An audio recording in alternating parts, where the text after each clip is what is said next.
exploits legendary. His call sign, Maverick.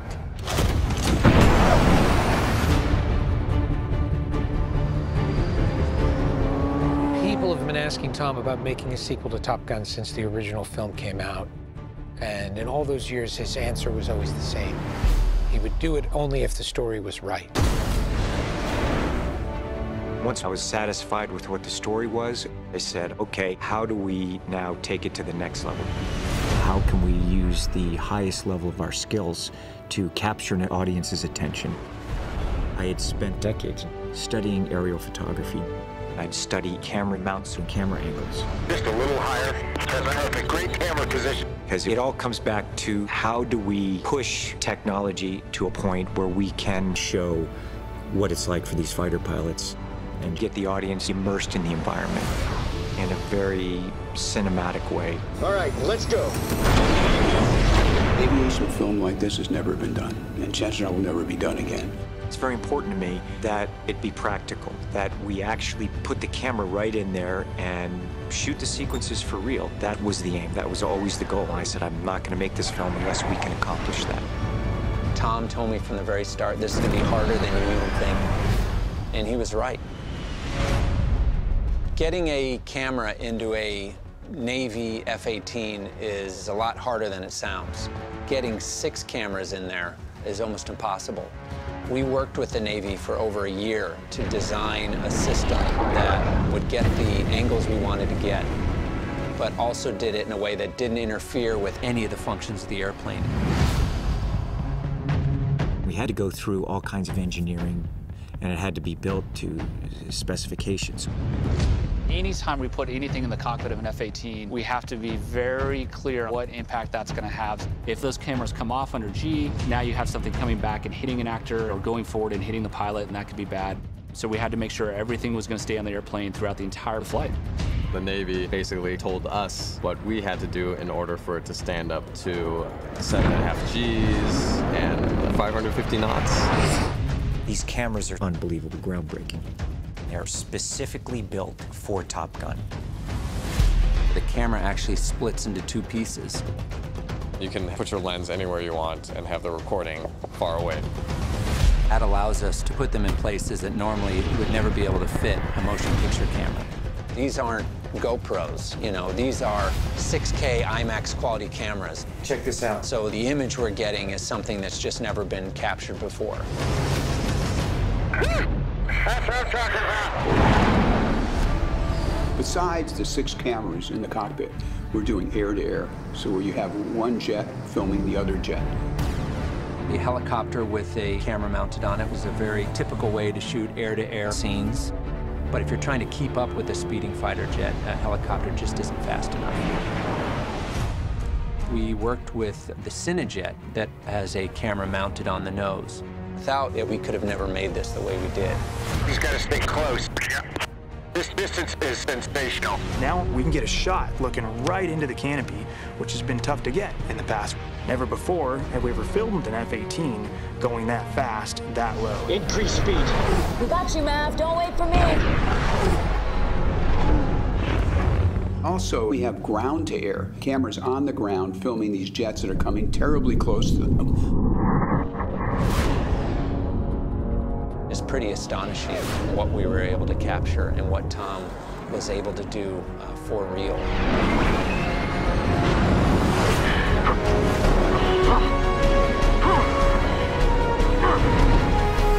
One of the things I didn't get filmed during the Top Gun, the first one, was getting catapulted off of the aircraft carrier. So I did on this.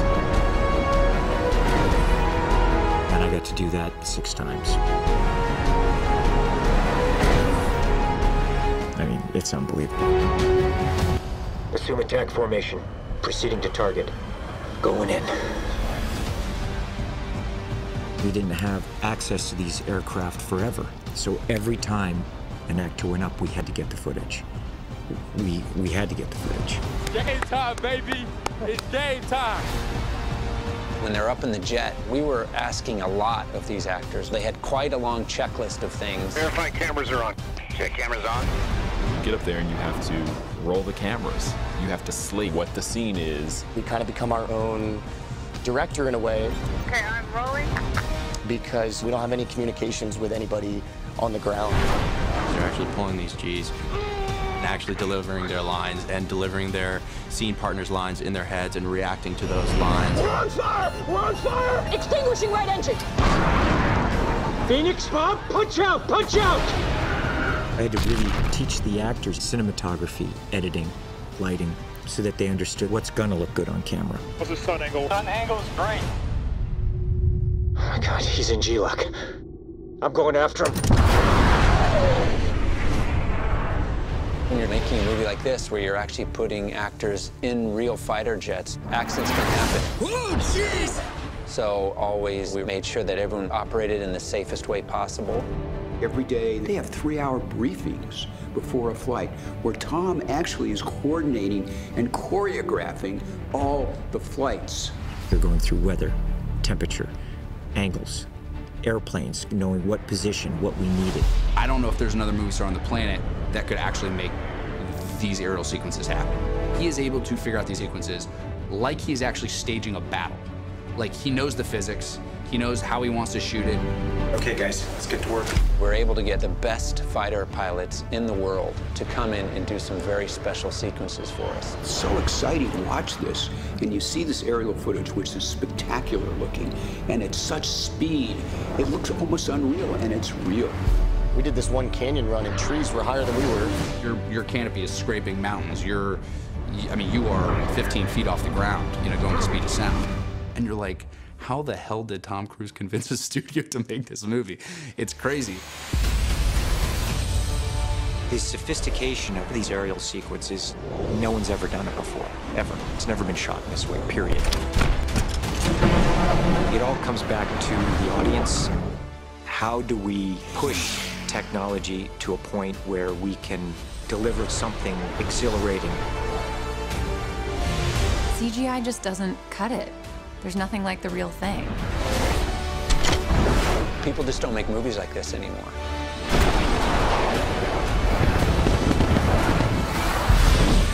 I'm very grateful to everyone involved who has really pushed to the limit to bring this kind of emotional and visual experience to an audience. Having any fun yet?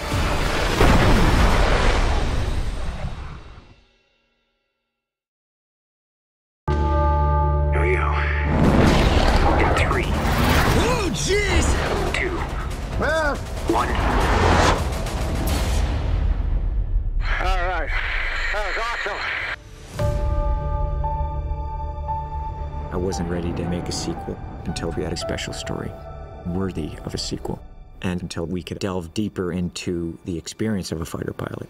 Tom has always had an incredible love for aviation, and how to capture the love of aviation was very important to Tom. When Tom approaches a project, it's got to be perfect.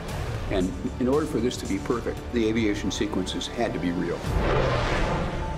I'm always thinking, how do we do this in a manner that is constantly pushing our art form, action, storytelling? So we worked with the Navy and the Top Gun school to formulate how to shoot it practically. Because if we're going to do it, we're going to fly in the F-18s. Good morning, aviators. I had to sit down with the cast and say, if we're going to do it, it's going to be a very challenging time for everyone. He told me that the actors would all be in jets. And I remember I got chills. None of us knew exactly what that meant at the time. I don't think any of the cast ever anticipated that we would actually be in F-18s. I think it was just like, oh, of course we're gonna go for like a flight, so you can know what it's like to be in an airplane. All right, let's go. Tom wanted it to be as close to reality as possible. And so, as an actor, that's terrifying. To actually become a fighter pilot in the Navy means you've gone through years of training. To get an actor in there in a couple of months required the actors to go through a rigorous amount of training as well. You can't just put an actor inside an F-18 Super Hornet The experience is so physically grueling that most people would pass out. Tom told us this when we first started, that, you know, he was like, the only way I'll do this movie is if we're shooting a practical. And people thought he was crazy. People were like, there's no way that you're gonna get 6 actors up in the air and be in an F-18 going 700 or 800 miles an hour. You're going too fast, man! Well, no harm in being ahead of schedule. Putting us up in these jets, everybody thought it would be impossible. And I think when Tom hears that something's impossible or it can't be done, that's when he gets to work. Today we'll start with what you only think you know. Tom was really involved in just about every aspect of getting our actors ready for an F-18. His passion for flying is something that I think is really contagious. And it's crucial for a film like this because this is an aviation movie to the nth degree.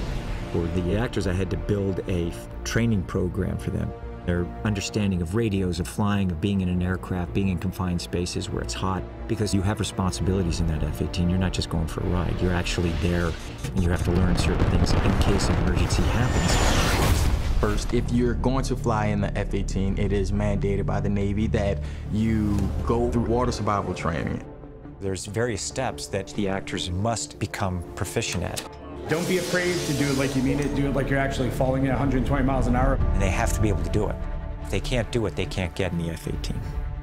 You're not likely to drown during this training, but it's significant physical experience. We had some that were very challenged. I did not know how to swim. So we went through intensive swim training with some Olympic coaches. I really enjoyed the swim training, but actually going to the testing facility in Miramar was a very different thing. The water survival training was heinous. Had a little freak out. I was petrified. I was like, okay, am I gonna be able to do this? We're about to get dunked. There's all these different contraptions and things that like pull you through the water and like drop you into a tank. It's very intense. You get blindfolded, strapped to a chair, water fills up, they submerge you, spin you upside down, you gotta get out. It's really been intense. Each of them had to go through that testing before they were cleared to go into a jet. From there, we started Tom's all-encompassing training regimen. Tom created this aviation training very generously because he knew that this is what he wished he had on the first one. As a real pilot himself, he knows better than anybody what kind of training is needed to get actors comfortable in these situations so that they can do the acting that they need to do up in the skies. We're in the infant stages right now, so just taking it step by step, and it's exciting, but it's certainly not something I'm taking lightly. We started out in the Cessna. It is a single-engine airplane. I needed to build up their spatial awareness inside the aircraft. We got to pretty much take off ourselves the first time. Unreal. Oh my gosh. Then I took them to an Extra, which is more of a high-performance aircraft that can pull Gs, go inverted, doing loops. That's amazing! Oh my God! Whoa. That is awesome. Flying like that might sound easy, but it was tough. When you're in an aircraft pulling hard maneuvers, it is intense. You're just telling yourself, don't pass out, don't pass out. It's crazy. Next, we took them to the L-39, and they went and flew aerobatics to feel what it's like in a jet. We're training on loops, we're training on rolls. Altitude's good, wings level, get some speed. Wow. Like the first turn, it was like 2 Gs I felt. I'm like, okay, I'm not gonna be able to do this. Oh my God, oh my God, oh my God. At this point, we started working on the formation flying so that they're used to having other aircraft around them. Wow. You didn't expect that, did you? No. Ride of my friggin' life. From there, they'd graduate to the F-18 Super Hornet, which is what the Navy flies for real off aircraft carriers. Thank you all for being here. Appreciate it. First day, all of us together is very exciting. This is why we do it. Being in an F-18 is unreal. This has some power. It's like being strapped on to a dragon. That was my favorite thing I've ever done in my entire life. We were able to do a lot of the stuff that I've been learning on the Extra, except on the F-18, which is absolutely insane. It feels so different to be in the cockpit than to be watching one go by. The intensity is just so much more palpable. And that's where we started really learning what the physical toll is. It's physically grueling, being in there and pulling those Gs. It's exhausting. 1 G is your body weight. So 2 Gs is 2 times your body weight. 3 Gs is 3 times your body weight. You'll be pulling up to 8 Gs in some of the maneuvers, which means 8 times the force of gravity pulling down on your body. Not only is that like 1,600 pounds of force, but it's actually pulling the blood out of your brain. In order to not pass out, you have to clench and sometimes breathe in a specific way to keep the blood in your head. That was intense. The things that we did up there, you can't fake it on a soundstage. You can't fake the G-force distorting your face. There's not too much acting going on. You're trying to not pass out, not puke. But that's the gift that Tom gave us, that by the time we got up there, we could handle it. Let's go. No turning back now. Nobody thought we'd be able to do this, for actors to really be in the jets. We're extremely lucky to have been guided through by Tom. Definitely the most amazing thing I've ever done. All the training 100% prepared us. The actors have worked hard. They did in 4 to 6 months what the average naval aviator does over the course of almost 2 years. I thought one of them would tap out. I thought for sure at least one would tap out. Nobody tapped out. I lost the bet. Flares, no, no, no! Each of the actors was up for the challenge. I'm sure a few of them were nervous, but at the same time, they were really excited. Truly is the kind of movie they don't make anymore. I'm very proud of what we all accomplished. And we know what it took to deliver for the audience something that they've never seen before.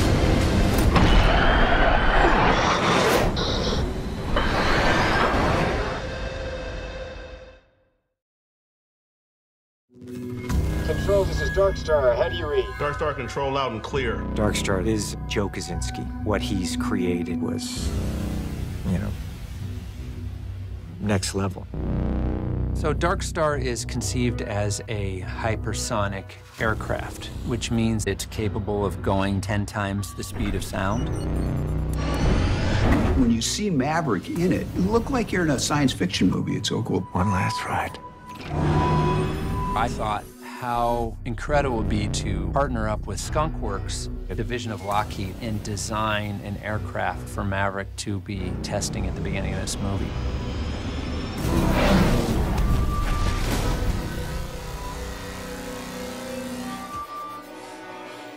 I started thinking about the idea of Maverick being a test pilot, doing top secret projects out in the desert. That was an idea that I had very early, and Tom loved it. The contract threshold was Mach 10, not 10.1, Mach 10. It was very important to us that Maverick still be in the Navy, and that the Navy is really the only thing he's ever known. The Navy is his family. At the same time, Maverick has been in the Navy for 30 years. It answered the question of how would someone stay in the Navy this long and remain where he is? Because what mattered most to Maverick is that he always finds a way to fly. He still needed to be Maverick, but he's older. And what is that personal journey going to be? And what are the stakes? We are laying in these levels of storytelling and world and nostalgia, yet future. It is a technical marvel. Took it out on the runway. Tom was really in the cockpit. One of the things that Tom and Joe really wanted to do with this movie is to really up the ante from the first film.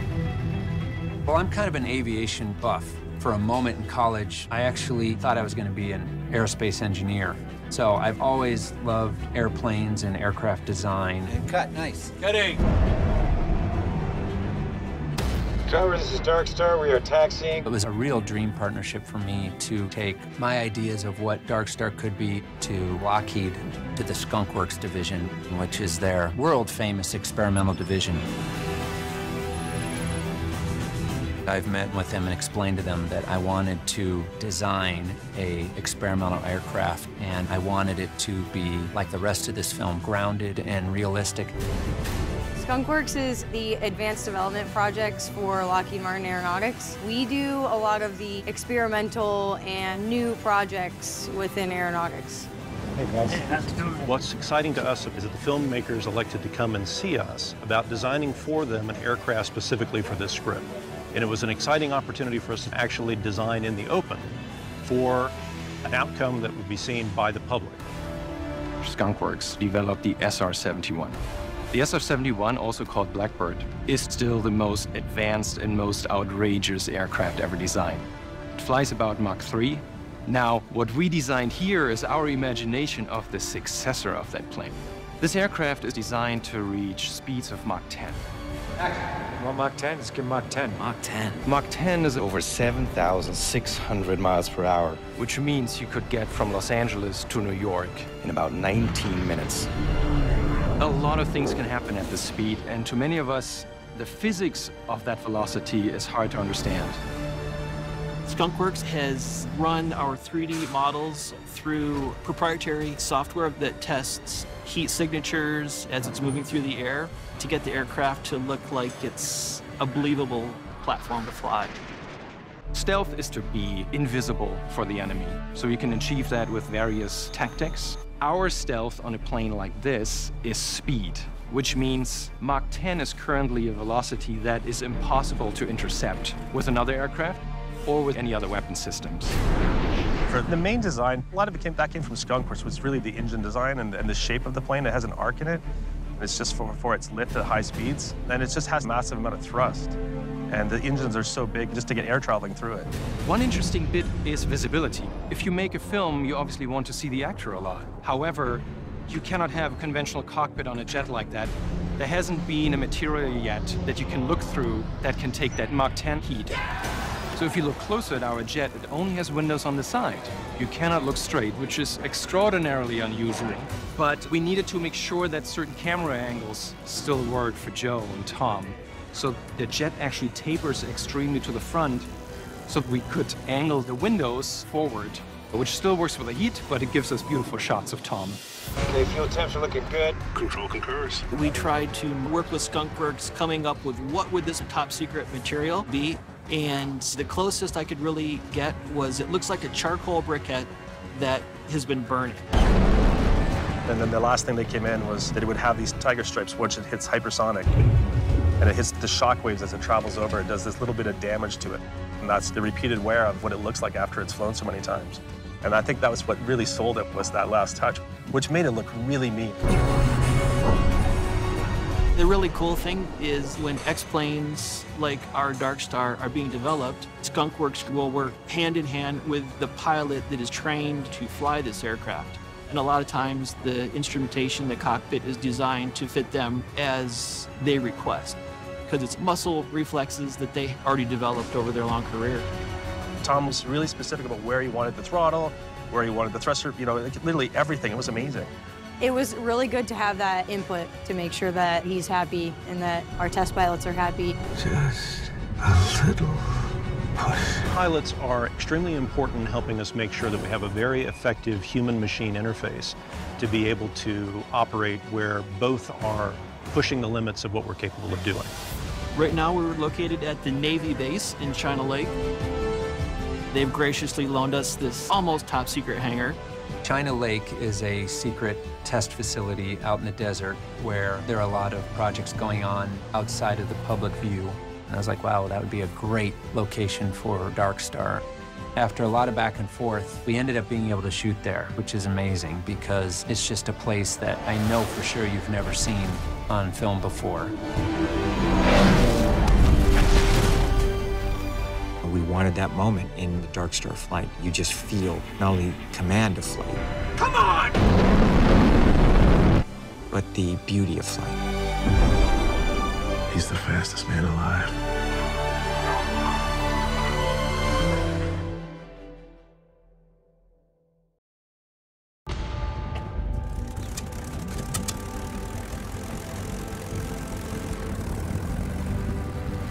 I love aviation.